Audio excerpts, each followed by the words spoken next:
Operation Gladio was a clandestine stay-behind operation that emerged in Western Europe after 1945, and it has since become a topic of historical investigation and conspiracy theories. Established under the auspices of NATO and supported by the CIA, Gladio's primary intent was to create a network of secret paramilitary groups that could resist a potential Soviet invasion. Although the exact details and extent of its activities remain somewhat murky, Operation Gladio's exposure in the early 1990s sparked shock and controversy. To understand Operation Gladio, it's important to consider the political and military climate of its inception. In the aftermath of World War II, Europe was divided between the capitalist West and the communist East. As Churchill stated, an iron curtain had descended across the continent. Western governments feared that the Soviet Union's influence might spread into vulnerable Western states, potentially orchestrating coups or revolution. In response, NATO, with significant involvement from US and British intelligence agencies, sought to establish stay-behind networks of trained operatives. These individuals were expected to engage in guerrilla warfare, sabotage, and clandestine resistance if the Red Army advanced. These networks were armed and supplied with caches of equipment hidden throughout various Western European countries. While Gladio initially seemed like a logical deterrent against Soviet aggression, it soon took on a much more sinister life of its own. Italy was one of the key places where Gladio's existence came to light, and indeed, the very name Gladio is derived from the Latin word for a Roman short sword, gladius. In 1990, the Italian Prime Minister admitted publicly that the project existed, and a wave of astonishment and political scandal ensued. His revelation confirmed that Italy had hosted a network of secret operatives linked to NATO's anti-communist strategy. The mere presence of these secret armies would have been controversial enough, but Operation Gladio's shadowy history is also entwined with allegations of the so-called strategy of tension. The strategy of tension refers to the alleged use of covert violence and fear to sway public opinion, provoke backlash against particular political groups, and justify repressive state actions. Among the most disturbing claims are that Gladio operatives or their affiliates may have been connected to false flag attacks, such as bombings intended to be blamed on left-wing extremists. Italian investigators and a handful of journalists have long raised the possibility that Gladio-linked individuals played a role in attacks on European soil during the Cold War era. While conclusive evidence remains elusive, the persistence of these allegations has fueled conspiracy theories and stoked significant public mistrust. The years of lead in Italy, running from the late 1960s to the late 80s, was a period of incredible violence from political extremists on both sides. Many conspiracy theorists speculate that the left-wing extremists were funded by the Soviet Union, while the right-wing extremists received support from NATO and the CIA via Gladio. One of the most infamous cases often cited in Gladio conspiracy narratives is the 1980 Bologna railway station bombing, which killed 85 people and injured over 200. Although official investigations mostly attributed the bombing to independent right-wing agitators, conspiracy theorists link this strike to Gladio. However, it's crucial to note that these claims are not universally accepted. Mainstream historians and independent scholars stress that definitive proof linking Gladio directly to such atrocities has never been conclusively demonstrated. Despite this, the very secrecy and lack of transparency around Operation Gladio have allowed these conspiracy theories to flourish. Without official archives fully opened and with many documents still classified, it's no surprise that speculation thrives. Some believe that NATO and the CIA were not merely preparing for a possible Soviet invasion, but were actively shaping European politics by clandestine means. Under this theory, CIA-backed thugs were used to safeguard conservative and centrist governments at the expense of left-wing parties. In 1975, the United States found itself grappling with revelations that shook public faith in some of its most powerful institutions. The U.S. Senate Select Committee to study governmental operations with respect to intelligence activities, widely known as the Church Committee, emerged in response to growing concerns that federal intelligence agencies had overstepped their legal bounds. Named after its chairman, Senator Frank Church, the Church Committee's purpose was to investigate alleged abuses by organizations such as the CIA, FBI, and NSA. Its work became a defining moment in U.S. history, shining a bright light on clandestine operations and prompting alleged lasting reforms. Long before the Church Committee began its work, suspicions about unchecked power within the intelligence community were steadily growing. In the early 1970s, investigative journalists and whistleblowers brought to public attention numerous questionable activities. Reports suggested that the FBI had targeted civil rights leaders and anti-war protesters, and that the CIA had conducted secret experiments on unwitting U.S. citizens. The famous break-in at the FBI office in Media, Pennsylvania, in 1971, led to the disclosure of the Bureau's COINTELPRO operations. This operation involved surveillance, infiltration, and disruption of domestic political organizations, and has previously been discussed in this series.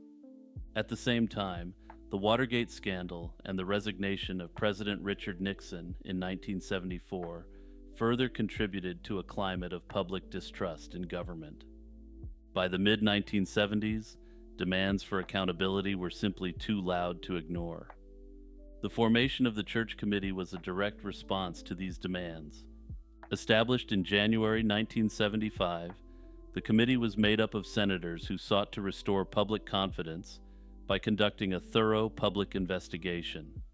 They held numerous hearings, interviewed countless witnesses, and reviewed thousands of documents.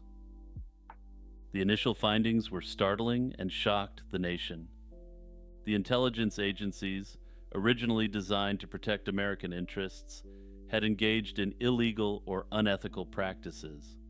These included domestic spying, infiltration of political and activist groups, mail-opening programs, warrantless wiretapping, and disruptions in foreign countries. The public learned that the United States had secretly plotted against heads of state, such as Fidel Castro, and that covert CIA funds had attempted to sway political outcomes abroad. One of the most notorious revelations was the Pentagon's involvement in plots to eliminate foreign leaders. Prior to the Church Committee's investigation, the extent of such activities was largely hidden. Although many attempts had failed, they raised serious questions about the moral and legal boundaries of U.S. foreign policy. The committee's findings showed, for example, that the CIA had explored various methods, often bizarre and macabre, to eliminate figures unfriendly to American interests. The CIA argued such plots were considered necessary during tense Cold War conflicts, but many Americans were shocked to learn that their government had embraced these tactics. Another major concern was the intelligence community's role in surveillance of U.S. citizens. The FBI's COINTELPRO program, running from the 1950s through the early 1970s, had targeted civil rights groups, anti-war organizations, and other political activists. The Church Committee found that the FBI had gone far beyond lawful investigations, using disinformation, harassment, and other forms of intimidation in an effort to stifle dissent. Martin Luther King Jr. was a frequent target, harassed through anonymous letters and intense monitoring. Meanwhile, the NSA and CIA had also been monitoring the communications of American citizens without proper oversight. At the time, there were few legal mechanisms to limit these domestic intelligence operations, which often proceeded unchecked for decades. The CIA's MK Ultra program, a notorious covert operation aimed at understanding and manipulating human behavior, also came under the Church Committee's scrutiny. Also stay tuned because I'll be discussing one of the most bizarre MK Ultra operations called Operation Midnight Climax shortly. The program's existence had only recently come to light through documents disclosed to investigative journalists. Beyond specific programs, the Church Committee was concerned with the structural factors that enabled such abuses. It identified a lack of oversight, both internal and external, as a root cause of illegal operations. Intelligence agencies, shielded by secrecy and justified by national security concerns, had often acted with near total autonomy. The committee's reports emphasized that democracy requires transparency, accountability, and a system of checks and balances. The reports found when intelligence agencies operate in the shadows, it's too easy for them to drift from their lawful mandates and engage in activities that undermine civil liberties. In the years since its release, the Church Committee's final report has continued to be a valuable reference for historians, journalists, policymakers, and citizens. The official stance of the U.S. government is that the Church Committee cleaned house on unethical behavior by intelligence agencies. Despite this alleged legacy, there are critics who argue that the reforms didn't go far enough. While there's now more oversight in place, national security agencies still operate largely behind closed doors. Most conspiracy theorists contend that the United States has failed to fully internalize the lessons of the Church Committee because intelligence abuses continue to surface. Hey everyone, it's Jimmy here, just reminding you to subscribe to my channel because there's a lot more content coming in this series. Now back to business. Operation Midnight Climax. You're going to have to forgive me for the amount of euphemisms I use in this section, but given we're on YouTube, it's necessary. This was a covert undertaking orchestrated by the Pentagon during the early years of the Cold War. It was a lesser-known component of the infamous MK Ultra program, which aimed to explore and perfect various techniques of mind control using psychoactive substances such as LSD. While the broader efforts involved a vast array of experiments, Operation Midnight Climax represented a more peculiar chapter in this dark narrative. Taking place primarily in the 1950s and early 1960s, Operation Midnight Climax was staged at safe houses in San Francisco and, to a lesser extent, in New York City. These were no ordinary homes. They were furnished with hidden cameras, two-way mirrors, and all the necessary accoutrements to ensure that the Pentagon's clandestine activities remained hidden. The agency employed, let's call them ladies of negotiable affections, as unwitting operatives. These women, who had been recruited through less than conventional channels, served as the lures, enticing unsuspecting men into these covert dens of intrigue. Once inside, these men would be plied with illicit cocktails laced with LSD to see how they behaved under the influence of these mind-bending chemical agents. The setup was simple yet insidious. Men visiting these safe houses believed they were in for an evening of earthly delights. Unaware that their every move was being scrutinized from behind a mirror, they would become the unwitting stars of a clandestine theatrical performance. The CIA's observers would sit in a hidden room, taking notes, and watching how their guests reacted to the potent substances slipped into their drinks. The purpose, at least officially, was to determine if such tactics could enhance interrogation techniques, and by extension, national security. The entire experiment was fueled by a belief that certain substances could lower inhibitions, unlock secret motivations, and induce a state of psychological pliability. These experiments didn't merely involve observing how individuals interacted socially or romantically while under the influence. Rather, they were intended to see if substances could turn even the most tight-lipped subject loose. But the men involved weren't enemy agents being interrogated. They were ordinary American civilians turned into lab rats against their will. The history of Midnight Climax is complicated by the clandestine nature of its inception. Given that much of the documentation was either destroyed or heavily redacted, historians and journalists have often relied on interviews with former officials and secondary accounts. Only the basic facts, that the CIA ran safe houses, dosed unwitting men with LSD, and observed them through hidden mirrors, are widely accepted. The exact scope of any testing done, and the duration of the testing, is open for debate. Conspiracy theorists continue to speculate that Operation Midnight Climax was merely the public-facing tip of a much deeper iceberg of nefarious activity. Given this was an early Pentagon program, some suggest that these techniques went on to be refined and redeployed in other contexts, both foreign and domestic. Gulf War syndrome is a chronic multi-symptom disorder that has affected a significant number of veterans who served in Operation Desert Storm. Many veterans returned home reporting persistent health issues, including fatigue, joint pain, memory problems, headaches, respiratory difficulties, and gastrointestinal disturbances. While medical experts and government agencies have recognized these illnesses, the exact causes remain controversial. The complexity of GWS, coupled with the uncertainty surrounding its origins, has fueled allegations of a cover-up and sparked numerous conspiracy theories.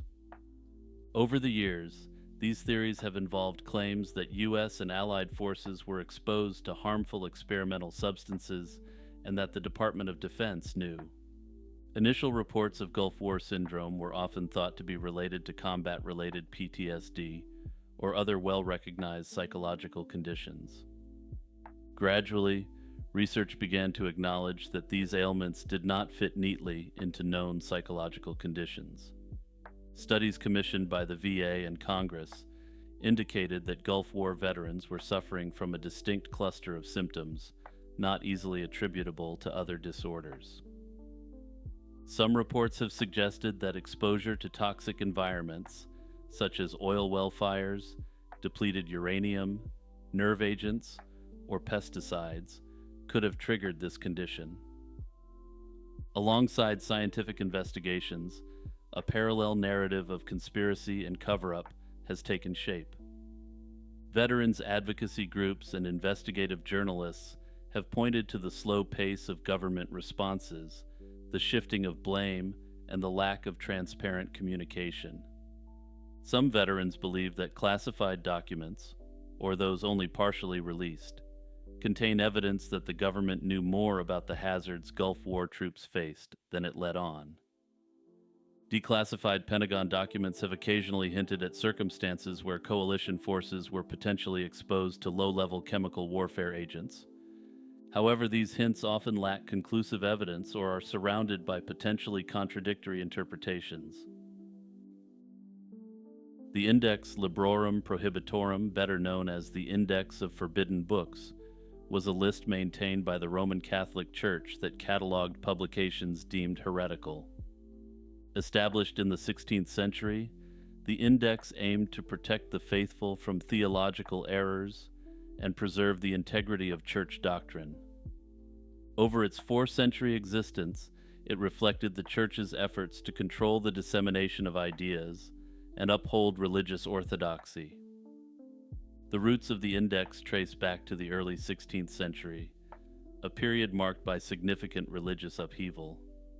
The Protestant Reformation, initiated by Martin Luther in 1517, challenged the authority and teachings of the Catholic Church.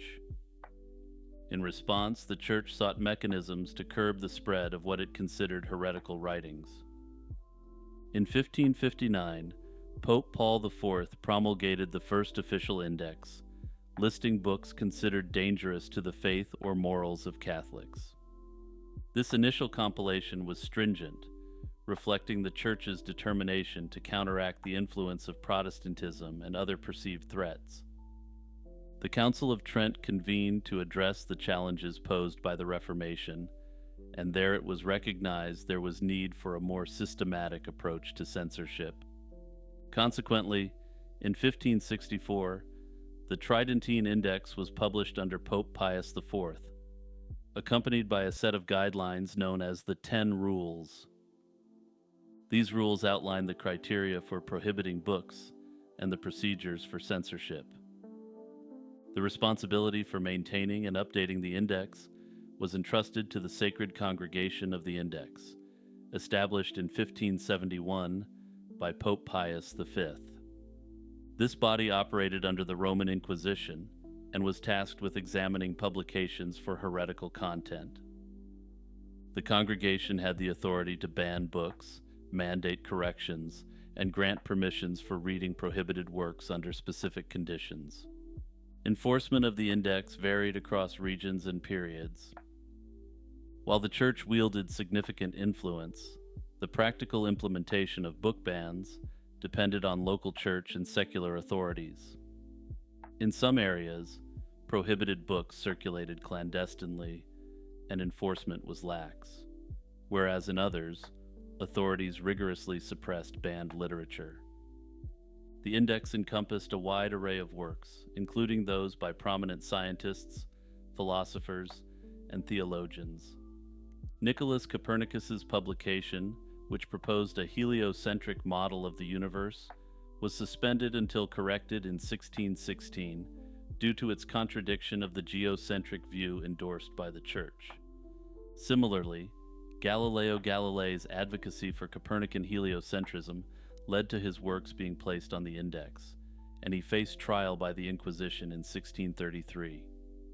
Over time, the effectiveness and relevance of the index waned, particularly as secular authorities and public opinion increasingly championed freedom of expression. Recognizing the changing intellectual climate, the Church ceased publication of the index in 1966 under Pope Paul VI, relegating it to a historical document. Conspiracy theories about the Index of Forbidden Books suggest it was more than a tool for safeguarding faith. According to theorists, it served to suppress revolutionary ideas that could challenge the Church's authority or broader power structures. Critics argue that by banning works on science, philosophy, and governance, the index aimed to stifle intellectual advancements and maintain control over societal narratives. Some theorists claim the Church deliberately sought to keep the public uninformed, ensuring dependence on religious doctrine rather than independent reasoning. Others speculate that certain books were included not solely for theological reasons, but to hide knowledge of ancient wisdom or esoteric secrets, threatening established religious interpretations. In Gnostic cosmology, archons are malevolent entities that govern the material world, acting as obstacles to spiritual enlightenment. The term archon derives from the Greek meaning ruler or authority. These beings are often depicted as the creators and overseers of the physical universe, enforcing ignorance and preventing souls from attaining gnosis, knowledge of the divine realm. Central to Gnostic belief is the concept of the demiurge, a subordinate deity responsible for the creation of the material world. This entity is often identified with the God of the Old Testament and is considered ignorant or malevolent. The archons serve the demiurge, named Yaldabaoth, assisting in the construction and maintenance of the physical realm. They are typically associated with the 7 classical planets: Saturn, Jupiter, Mars, the Sun, Venus, Mercury, and the Moon, each governed by a specific archon. This planetary association reflects the archon's roles in influencing human destiny and maintaining the soul's entrapment within the material world. The Hypostasis of the Archons, a Gnostic text from the Nag Hammadi library, provides a detailed account of these entities. It describes the archons as androgynous beings with faces resembling beasts, highlighting their corrupt and deceptive nature. Their leader, Yaldabaoth, is portrayed as a lion-faced serpent, embodying arrogance and ignorance. Yaldabaoth's proclamation, "I am God, and there is no other God beside me," is said to exemplify his delusion and his lack of awareness of the true, transcendent God. According to this belief, Jesus Christ represents the true universal transcendent God sent to earth, explaining the significantly different teachings of Jesus from the God of the Old Testament. Gnostic teachings emphasize that the material world, crafted by the archons, is inherently flawed and a source of suffering. Human souls, considered divine sparks, are trapped within physical bodies, subjected to the archon's control. Salvation, according to Gnostic belief, involves transcending the material realm by acquiring gnosis. This esoteric knowledge enables individuals to recognize their divine origin and navigate past the archons, ultimately reuniting with the true God. The archons' influence extends to human thoughts and behaviors. They are believed to instill ignorance, fear, and material desires, diverting souls from spiritual awakening. By manipulating human consciousness, the archons maintain their dominion over the material world, ensuring that souls remain ensnared in the cycle of birth and rebirth. The abduction of Megumi Yokota remains one of the most haunting, unresolved cases in Japan's modern history. On November 15, 1977, the bright and cheerful 13-year-old disappeared while walking home from badminton practice in Niigata Prefecture. At the time, her family and local authorities were baffled by her sudden disappearance, suspecting a tragic accident or a crime closer to home. It would take over 2 decades for the truth to emerge. Megumi had been abducted by North Korean operatives as part of a covert program to kidnap Japanese citizens. But let's briefly discuss why this was happening first before we return to Megumi's case specifically. During the late 1970s and early 1980s, North Korea carried out a systematic campaign of abductions, targeting citizens from Japan, South Korea, and other countries. The motives behind these kidnappings were multifaceted. Some abductees were forced to teach Japanese language and culture to North Korean spies. Others had their identities stolen so operatives could infiltrate Japan and other nations undetected. In some cases, the abductees were reportedly used to populate isolated communities in North Korea, providing Japanese spouses for North Korean citizens. Notably, the understanding is that these Japanese spouses would teach their children to speak Japanese at a native level, resulting in perfect infiltrators into Japanese society. The Japanese government officially recognizes 17 of its citizens as having been abducted by North Korea, though some advocacy groups believe the true number is much higher. Megumi Yokota's abduction stands out not only because of her age, she was just a schoolgirl, but also because her case became a focal point for Japan's struggle to resolve the abduction issue. Her disappearance and the subsequent revelations sparked national outrage, galvanized international support, and placed immense pressure on the Japanese government to act. On the day of her disappearance, Megumi had finished badminton practice at school and was walking home with her friends. She parted ways with them around 6 p.m., just a short distance from her home.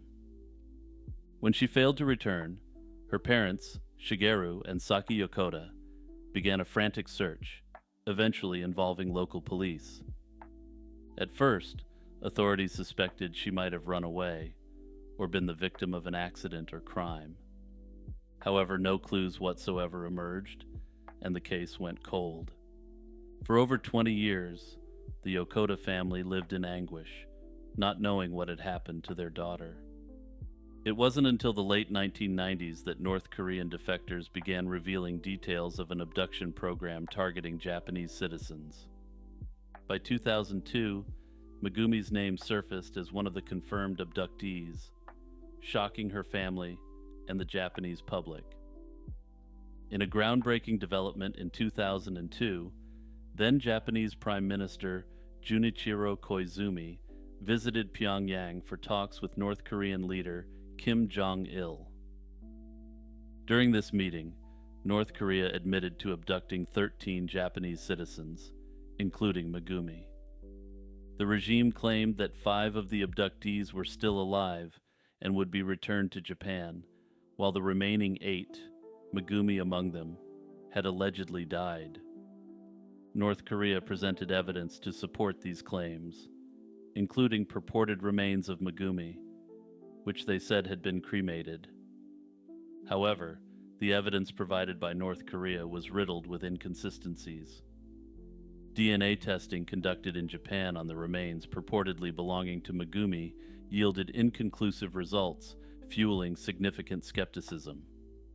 The Yokota family and the Japanese government openly challenged the credibility of North Korea's claims, arguing that the regime had a vested interest in obscuring the truth. Many Japanese citizens, moved by the Yokota's plight, began to believe that Megumi might still be alive. North Korea maintains that she ended herself in 1994 while struggling with depression while in captivity. Several reports and testimonies have fueled speculation that Megumi might still be alive. For example, some North Korean defectors have claimed to have seen her or heard about her living in North Korea in recent years. Additionally, the circumstances of her alleged death and cremation have been questioned, as they don't align with known North Korean practices. In 2014, the Japanese government reopened its investigation into Megumi's fate, sending a delegation to North Korea as part of renewed negotiations. However, the talks stalled, and no new evidence emerged to clarify her status. Raphael's portrait of a young man, painted in 1514, is a significant work from the Italian High Renaissance. The subject's identity remains unverified, though many scholars have traditionally regarded it as Raphael's self-portrait. The facial features are perceived by specialists as compatible with, if not clearly identical to, the only undoubted self-portrait by Raphael in his fresco The School of Athens at the Vatican. The portrait depicts a richly dressed and confidently poised young man, embodying the elegance and sophistication characteristic of Raphael's work during this period. The subject's attire and demeanor reflect the cultivated mannerist expression prevalent among the noble class in early 16th century Italy. Before World War II, the painting was part of the Czartoryski Museum's collection in Kraków, Poland. The museum, established by Princess Isabella Czartoryska in the early 19th century, housed numerous masterpieces, including works by Leonardo da Vinci and Rembrandt. These works were acquired by the Czartoryski family during their extensive travels across Europe, with this particular work being acquired in 1798. Interestingly, the provenance of the painting prior to its acquisition by the Czartoryski family in 1798 remains largely undocumented. Specific records detailing its ownership during the intervening centuries are scarce.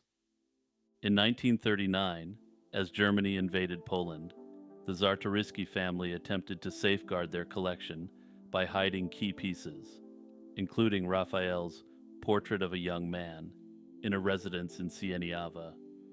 Despite these efforts, the Gestapo discovered the hidden artworks. Hans Frank, the German-appointed Governor-General of occupied Poland, took possession of the painting. He displayed it prominently in his residence at Wawel Castle in Kraków.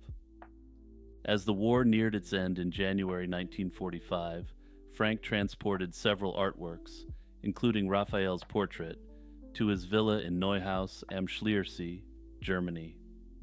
After his arrest by American forces in May 1945, many looted artworks were recovered, but Portrait of a Young Man was not among them. Its whereabouts have remained unknown since then, giving rise to significant speculation as to its whereabouts. One prominent idea is that the painting may now reside in a private collection, possibly in Germany, the United States, Switzerland, or Russia.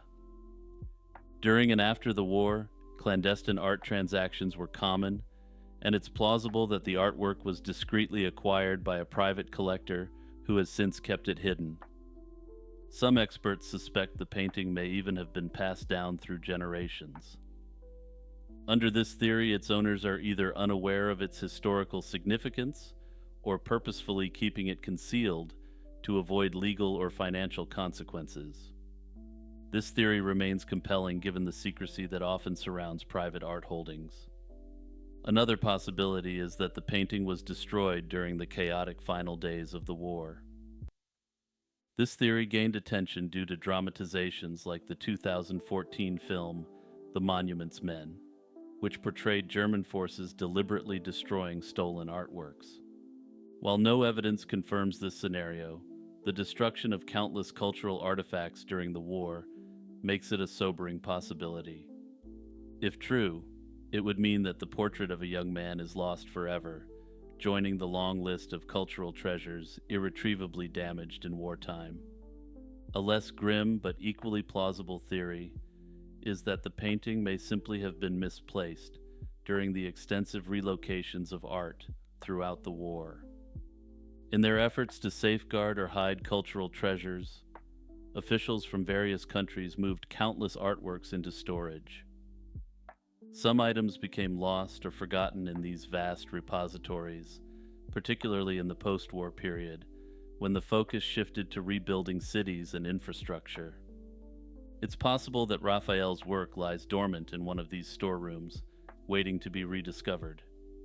Finally, there is the theory that the painting is held by individuals who unknowingly acquired it during or after the war.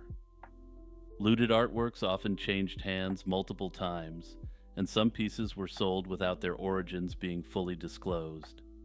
In this scenario, the portrait of a young man might be hanging in someone's home, unrecognized for the masterpiece it truly is. Personally, I find this scenario somewhat unlikely, given the very clear quality of the work, and given that Raphael is one of the most famous painters of all time. In Gnostic traditions, Sophia, whose name means wisdom in Greek, is a central figure embodying both divine wisdom and the human soul's journey toward enlightenment. While her roots can be traced to earlier literature and Hellenistic philosophical thought, in Gnostic cosmology, Sophia becomes a complex, mythic presence. Understanding her is pivotal to understanding both the structure of the universe and the plight of humanity trapped within it. She represents a feminine aspect of the divine, often depicted as the female counterpart of Jesus Christ, and is sometimes identified with the Holy Spirit. In some Gnostic writings, she stands as the consort of the Christ, reflecting a cosmic partnership that mirrors divine principles of balance and completion. Gnostic cosmology typically begins with an unknowable supreme God, a boundless, pure source of divine fullness, pleroma, from whom emanate various divine beings known as aeons. These aeons often exist in balanced male-female pairs, each representing specific attributes or aspects of the divine. Sophia is considered the last and lowest of these aeons, situated at the boundary between the divine fullness and the emerging material realm. Her position at the periphery of the pleroma makes her uniquely vulnerable to error and isolation, a theme that Gnostic texts explore to explain the flawed nature of the material cosmos. Her narrative is pivotal in explaining the creation of the material world and the human condition. According to Gnostic myth, Sophia was driven by a profound yet misguided desire to apprehend the supreme God without her male counterpart. This caused her to venture beyond her proper domain and rupture the divine order. This unauthorized action leads to her fall from the pleroma and results in the birth of a flawed being, the demiurge. Yaldabaoth, ignorant of his true origins and divorced from the wisdom inherent in the pleroma, creates the material world as a distorted reflection of the divine archetypes. The act of creation by this lesser, ignorant deity ensures that the physical cosmos is marred by imperfection, suffering, and confusion, far removed from the harmonious pleroma. Sophia's fall is not just a cosmic event, but also a reflection of the human soul's entrapment in the material world. Just as Sophia descends into ignorance, so too does the human spirit become enmeshed in the realm of matter, imprisoned by the demiurge and his archons. And as we discussed earlier in this video, the archons are subordinate powers who maintain the cosmic illusion. In this way, Sophia's plight is mirrored in the human condition, highlighting the Gnostic belief that sparks of divine light reside within each soul, needing only the right knowledge to awaken. Her story symbolizes the soul's descent into ignorance and its potential for redemption through gnosis, or esoteric knowledge. Gnostics believe that by attaining this knowledge, often revealed through Christ, individuals can transcend the material realm and return to the divine source. This knowledge reconnects the human spirit with Sophia's original nature and restores proper alignment with the pleroma. The narrative of Sophia varies among different Gnostic sects. In most accounts, she is depicted as the mother of the demiurge, while in others, she is portrayed as a consort of his that she created. Some traditions split her figure into two aspects: a higher Sophia, who remains in the pleroma as an archetype of wisdom, and a lower Sophia who suffers the fall and entanglement in matter. This dual Sophia motif underscores the complexity of her myth, allowing Gnostic writers to address both the original perfection and the subsequent deviation that gave rise to the broken world. Despite these variations, her role as a mediator between the divine and material worlds remains consistent. Sophia bridges heaven and earth, her tragedy and eventual partial redemption serving as a cosmic parable. Through her, Gnostics understand that the world's suffering, ignorance, and fragmentation originate not from the supreme God, but from a subordinate, misguided force. Sophia's story also highlights the Gnostic view of the material world as inherently flawed.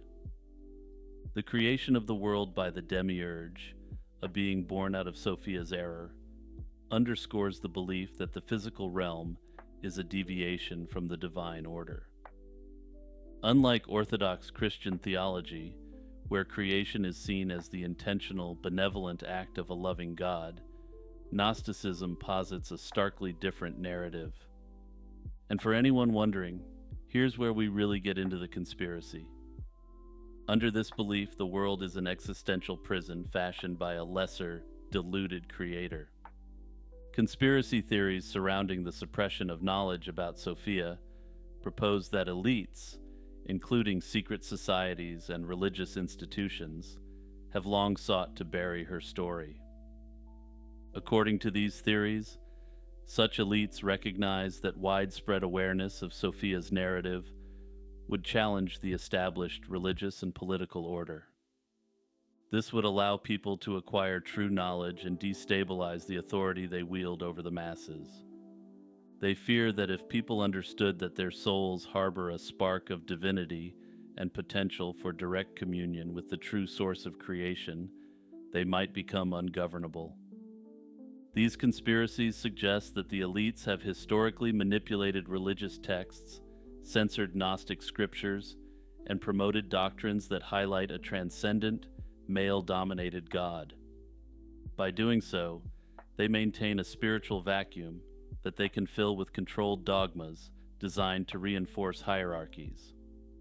Adherents to these conspiracy theories also argue that acknowledging Sophia's narrative would expose the material world as a flawed creation of a lesser demiurge. This would necessarily undermine the legitimacy of worldly power structures, wherein top-down power structures are inherently accepted and often viewed as in accordance with divine will. If individuals realized their entrapment in this lower realm and accessed liberating gnosis, the result could be the collapse of institutional control and a society oriented toward self-discovery. From both the American perspective and the Vietnamese perspective, the Vietnam War was one of the most tumultuous episodes in recent history. It cost the lives of more than 58,000 U.S. service members and left a nation divided over its foreign policy, military engagement, and moral responsibilities. As the war drew to a close, one of its most enduring and controversial legacies emerged: the question of whether American soldiers were knowingly left behind in Vietnam. Although the U.S. government maintains that it has never deliberately left any soldier behind, a series of allegations, rumors, and conspiracy theories have persisted for decades. These claims center on suggestions that some American POWs were not returned at the war's end, with the truth allegedly obscured by bureaucracy, secrecy, and political expediency. The heart of this controversy lies in the confusion and chaos that surrounded the war's final years. The Paris Peace Accords, signed in January 1973, provided for the return of American POWs, a process that became known as Operation Homecoming. Between February and April 1973, North Vietnam released 591 American prisoners, who were then repatriated to the United States. However, as the war ended and American involvement ceased, questions arose over the completeness of these lists and whether all captured personnel had truly been accounted for. While official tallies insisted that all known POWs had been returned, the existence of more than 2,500 U.S. personnel listed as prisoners, missing, or otherwise unaccounted for fueled suspicion. Gradually, the number of missing would be reduced as remains were identified and repatriated, but the lingering uncertainty helped give rise to conspiracy theories. One significant catalyst for these suspicions came in the form of testimony and allegations from individuals who claimed first-hand knowledge of prisoners left behind. Throughout the 1980s, certain groups and individuals, including many former military personnel and private researchers, insisted that the Vietnamese had not released all the POWs. They argued that American officials, perhaps due to the political sensitivities surrounding the war and normalization of relations with Vietnam, did not do enough to recover these men. These claims gained national attention and even prompted official investigations.